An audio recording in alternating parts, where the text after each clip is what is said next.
आप लोगों को माँ जानकी का जब जन्म हुआ था उस समय का सोहर गीत आप लोगों को सुना रहे हैं। अच्छा लगे तो लाइक सब्सक्राइब करने की कृपा करिएगा। आप लोगों से नम्र निवेदन है कि इस गाना को पूरा सुनिए और अच्छा लगे तो लाइक सब्सक्राइब जरूर करिएगा।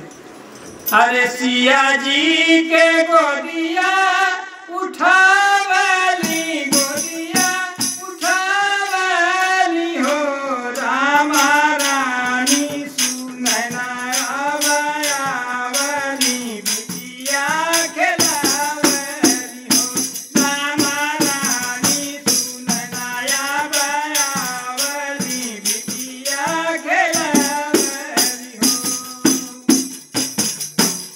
कोई सखी पटन लगावली, नैया दबावली, नैया दबावली हो, रामा कोई सखी सोहर मंगल गावली, खुशियाँ मनावली हो, रामा कोई सखी सोहर मंगल गावली, खुशियाँ मनावली हो।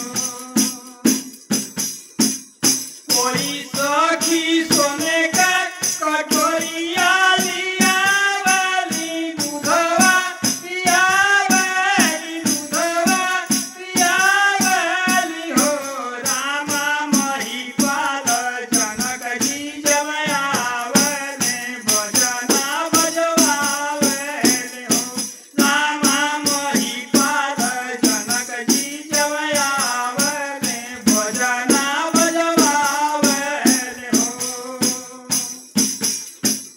नवमाना सोटिया मसलवात, दसमना चिनियात, दसमना चिनियात हो, रामा रानी सोठौरा बनावावली, प्रजा को बटवावली हो, रामा रानी सोठौरा बनावावली, प्रजा को बटवावली हो।